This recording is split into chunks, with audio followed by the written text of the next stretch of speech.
लेकिन मुझे आज शर्म आ रही है कि इन लोगों को मैंने क्यों वोट दिया। हम लोग भी कट्टर हिंदू है, ये आज हिंदुओं की राजनीति बना रहे हैं। हिंदी वर्सेस मराठी, यही छुपा इनका एजेंडा है, बाकी कुछ नहीं है। ये कौन सा कानून है? न्याय मांगने वालों को तुम पानी नहीं देने वाले। इधर महाराष्ट्र में देखा जाए तो एक भी पार्टी ने अपना स्टैंड क्लियर नहीं किया कि मराठों को ओबीसी से आरक्षण मिलना चाहिए। मराठा आरक्षण को लेकर के डायरेक्ट ग्राउंड जीरो से आपको रिपोर्ट दिखा रहे हैं और तमाम महाराष्ट्र के अलग अलग हिस्सों से जो लोग मुंबई पहुंचे हैं अपनी अपनी मांगों के साथ में, उसको लेकर के जो तस्वीरें हैं, अंदर की जो तस्वीरें हैं, वो हम अब तक लगातार पहुंचा रहे हैं। हमारे साथ कुछ लोग मौजूद हैं। तो आपका नाम बताइए। मेरा नाम आनंद सबकर है, मैं सातारा जिले से हूँ। सतारा से। आनंद, ये बताइए कि लगातार तस्वीरें पूरे देश की जनता देख रही है, जो मुंबई में मराठा आरक्षण चल रहा है, आपकी क्या बात है, क्या आवाज है, डायरेक्ट लोगों को बताइए। हमारी एक ही मांग है कि हमारे जो बच्चे हैं, जो अभी आरक्षण को लेकर सभी जो हमारी मांगे हैं वो पूरी होनी चाहिए। जो हम लोग इधर सिर्फ आरक्षण के लिए आए, हमें कोई दंगा वंगा नहीं करना है, लेकिन हमारी जो मांगे वो सरकार जब पूरी करेगी हम लोग चले जाएंगे। जो हमारे उधर जरांगे पाटिल बैठे हैं, उन्होंने पूरे 2 साल से आरक्षण का लड़ा दिया है, फिर भी सरकार इस पे कुछ कर नहीं रही। मैंने महायुति को वोट दिया है, एकनाथ शिंदे, अजित पवार और देवेंद्र फडणवीस को मैंने खुद ने वोट दिया है, लेकिन मुझे आज शर्म आ रही है कि इन लोगों को मैंने क्यों वोट दिया। हम लोग भी कट्टर हिंदू है, ये आज हिंदुओं की राजनीति बना रहे हैं। ये लोग बोल रहे हैं कि हिंदुओं के त्योहार में मराठा लोग दंगा कर रहे हैं, लेकिन मैं सरकार को यही कहना चाहता हूँ कि दंगा हमने नहीं किया, इधर कोई कुछ दंगा करने नहीं आया, हम सिर्फ हमारी मांगे पूरी करने आए हैं। लेकिन सरकार जो है कुछ गलत फहमियां फैलाकर इस आंदोलन को बदनाम करना चाहती है।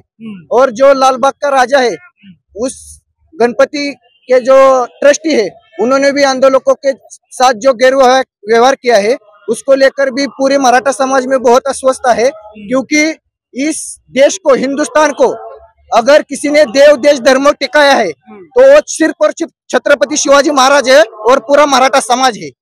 इनके वजह से आज इधर जो भी महाराष्ट्र में या पूरे इंडिया में मंदिर है, वो सिर्फ हम मराठाओं की वजह से है। ये बात सरकार को भूलनी नहीं चाहिए। और उधर जो लालबाग का राजा है, उसके जो ट्रस्टी है, उन लोगों को आकर इधर देखना चाहिए। उन लोगों ने एक टाइम हमने खाना नहीं दिया, लेकिन आज पूरा समाज एक दूसरे के लिए कितना खाना लेके आया है। इधर आधी मुंबई खाना खा सकती है, इतना खाना पड़ा है। अगर आप उधर देखेंगे तो कितना खाना पड़ा है आप सभी को मालूम है। इस वजह से मेरी फिर से सरकार को विनती है, ये आंदोलन शांति से चल रहा है, इसको ऐसे ही चलने दो।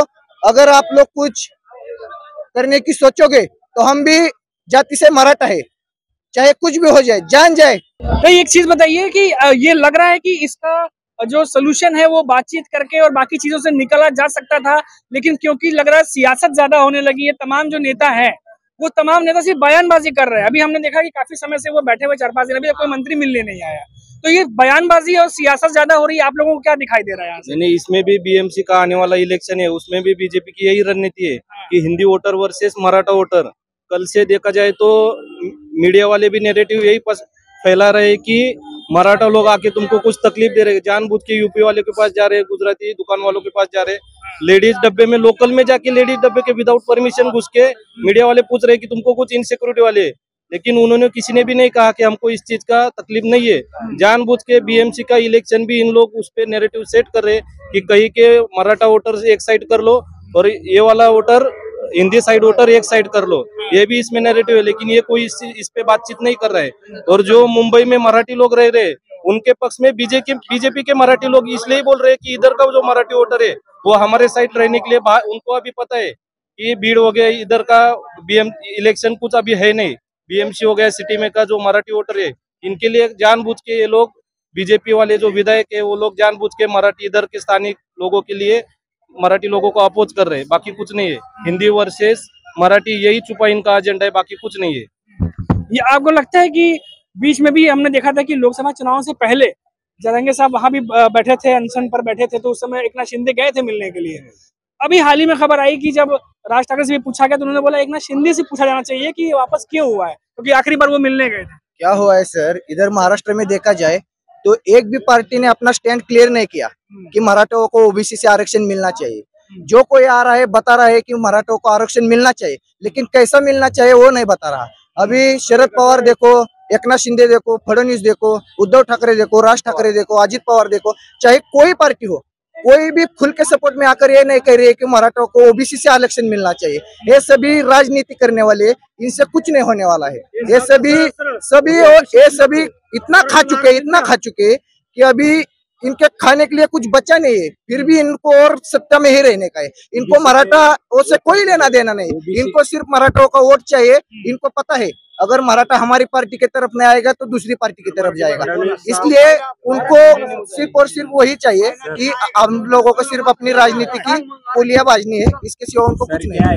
तो कोर्ट में हियरिंग के टाइम पे सदावर्ती ने क्या बोला था कि खाने के ट्रक में देसी दारू का सप्लाई हो रहा है, तो जज का काम था, कोर्ट हमेशा जांच कर ली, सबूत मांगता है कि उन्होंने काउंटर सवाल पूछना चाहिए था कि तुम्हारे पास इस चीज का कोई वीडियो प्रूफ है। हमने जितना पढ़ा काउंटर पूछा गया है, लॉ एंड ऑर्डर को लेकर सवाल पूछा गया है कि सरकार क्या कर रही है, सवाल पूछा गया, कोर्ट ने सरकार से सवाल पूछा है। और सबसे बड़ी बात जो हम भी जानते हैं कि अगर मुंबई में या किसी भी स्टेट में जब स्टेट में ये तब तमाम बातें होती हैं तो लॉ एंड ऑर्डर, कानून प्रशासन को बंदोबस्त देखना ये सरकार का काम है। और यहाँ पर जो है वो चीजें पिछले 2-3 दिनों में कम देखने को मिली है। अब जब कोर्ट की तरफ से कहा गया है तो आज जो है वो सरकार की तरफ से, पुलिस की तरफ से नोटिस है और आगे का काम शुरू हुआ। एक सवाल है ना, मुझे पूछो जी। मेरे को है ना, जारंगी पाटिल को जितनी हिंदी आती है ना उतनी मेरे को आती है। सुनो,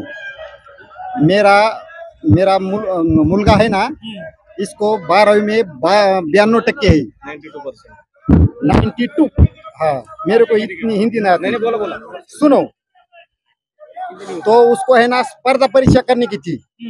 मैं शेतकरी मानुस हूँ, मैंने उसको बोला कि भाई मेरी बात सुन, मैं गरीब मानुस हूँ, आरक्षण नहीं है, स्पर्धा परीक्षा करने के लिए 5 बरस लगते हैं। स्पर्धा परीक्षा करने के लिए 5 बरस लगते हैं, और इसको पैसा पूरने के लिए मेरे पास पैसा नहीं है।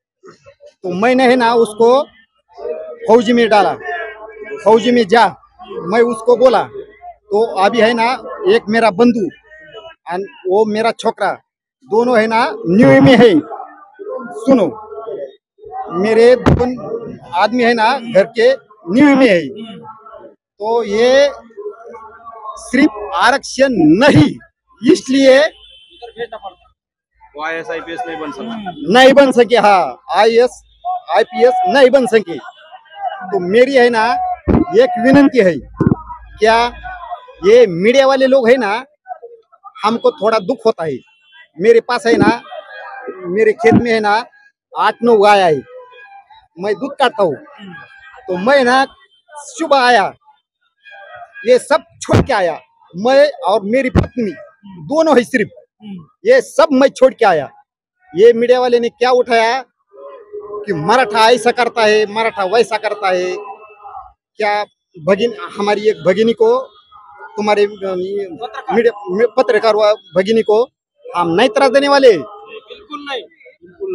हम है ना इसलिए आए हैं, हम है ना, हम 400 बरस से मराठा है, 400 बरस से हम हमारे बाप के खानदान पे नहीं जाते, पर हम है ना छत्रपति के खानदान पे जाते हैं। हम है ना माय मावली को नहीं त्रास देने वाले। ये मीडिया वाले है ना क्या उठाया यार, हाँ है क्या नहीं भैया? मैं बोला ना कल लेडीज डब्बे में। देखिए ये बात तो है, असल में देखा जाए तो जो कई सारे बड़े चैनल्स हैं, बड़े पब्लिकेशन है, हमने भी देखा बहुत सारी चीजें जो उस तरीके से नहीं है। एक तरीके से कह सकते हैं कि बहुत ज्यादा चढ़ा बढ़ा कर दिखाना। अभी हम जब यहाँ पर आए तो हमने देखा कि हाँ लोग हैं, सड़कों पर लोग हैं, पुलिस हटा रहे, जो तस्वीरें आंखों से दिखती है। लेकिन जब यहाँ पर जब मैं यहाँ पर आया तो सबसे पहले कुछ लोग मेरे पास आए, उन्होंने मुझे बोला कि आपको पानी पीना है क्या, क्योंकि धूप आज थोड़ी कड़ी निकली हुई है। तो वो भी एक चीजें दिखने को मिलती है। लेकिन अभी ये भी एक विडम्बना है जी। ये मुंबई तक का मैंने कल स्क्रीनशॉट निकाला था, लेडीज डब्बे में जाके स्पेशली पूछ रहे हैं कि तुमको कुछ तकलीफ हो रहा है क्या। इनको जेंट्स डब्बे में नहीं दिख रहा है, तो कोई भी लेडीज ने नहीं बोला। कोई भी लेडीज बोला नहीं। मेरी बात सुनो, मेरी साथ बात सुनो। हम है ना खानदानी मराठा है, हम है ना, तुम पूरे चैनल वाले, हमने कभी तुमको आर्य तुरे की भाषा की? पुलिस हो, कभी किसने आर्य तुरे की भाषा की? हमने देखा आप लोग बहुत सपोर्ट कर, मैंने देखा। तो लेडीज है ना, ये हमारी माय माऊली है। लेडीज है ना, ये स्त्री है ना, हमारी है ना, माँ बहन है। हम इसके है ना पाव पड़ते हैं। हम नहीं कुछ है ना, हम उनके बारे में एक शब्द सुधा है ना बेकार नहीं बोलने वाले। हमको है ना छत्रपति की शिकवण है। आप कुछ बोल रहे थे, थोड़ा जल्दी। हिंदी में बात हाँ बोलिए, जो मराठी- जैसा आपको ठीक लगता है बोलिए। आम्ही छत्रपती शिवाजी महाराजांची मावळे आहोत. परभणी जिल्हा असल, बीड जिल्हा असल, मराठवाडा असल, आता कोकण आहे. कोकणामध्ये काय झालं, कोकण जे आहे तर कोकणामध्ये कुणबी मराठा आणि 96 कोळी म्हणून. तर कोकणामध्ये कुणबी ओबीसी मध्ये आहेत, पण तिथला बी मराठा समाज आज खानदेश असल, खानदेशामध्ये काही कुणबी समाज आहे आणि गरजवंत, हा लढाच गरजवंतांचा आहे. विदर्भामध्ये आहे, फक्त मराठवाडाच नाही, पुन्हा प्रशासनाने सांगितलं की पुन्हा त्यांचा विषय चालला की बाबा आम्ही 5 जिल्हे घेऊ, म्हणजे अशा कुठंतरी अफवाला बळी पडू नका असं या तुमच्या मीडिया, सोशल मीडियाच्या माध्यमातून सांगतो.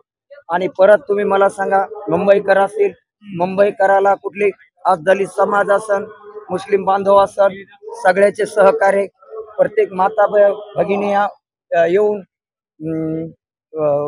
जेवले का भैया, जेवला का, खाना खाया क्या नहीं, अपने अपने जो जबान है उससे बात कर रहे, मगर कहाँ दिख रहा क्या तुम्हारा ये सोशल मीडिया।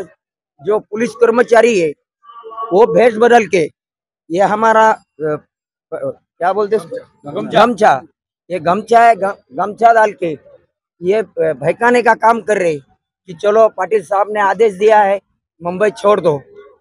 मुंबई छोड़ने वाले नहीं है, जब जो भी मैसेज आएगा वो पाटिल साहब देंगे।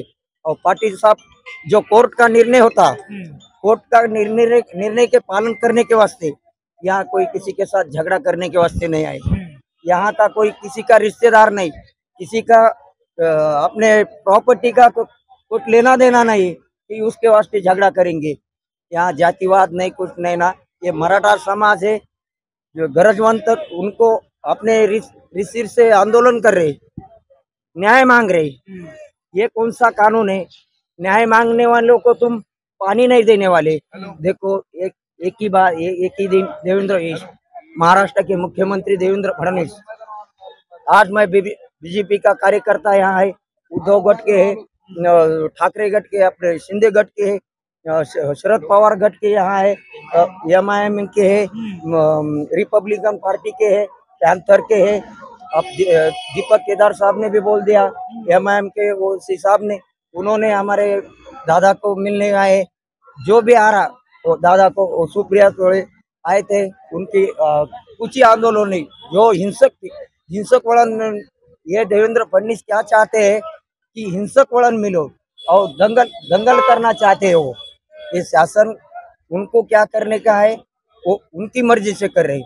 अब पुलिस वाले हो, पुलिस कर्मचारी को, हमारी माता बहन है, उनको देखा होगा, हम बोलने से नहीं ना, तो किसी को पूछो तो माँ बहन को सोशल मीडिया के माध्यम से पूछो उनको, क्या वो मराठा समाज यहाँ मुंबई में आया है, उनकी वजह से कुछ आपको दिक्कत आ रही क्या? लगातार आपको हम रिपोर्ट दिखाते रहेंगे कि यहाँ आखिर चल क्या रहा है, आखिर मराठा आरक्षण में आंदोलन में लोग चाहते क्या। अभी के लिए इतना ही, आप देखते रहिए 4PM महाराष्ट्र। नमस्कार।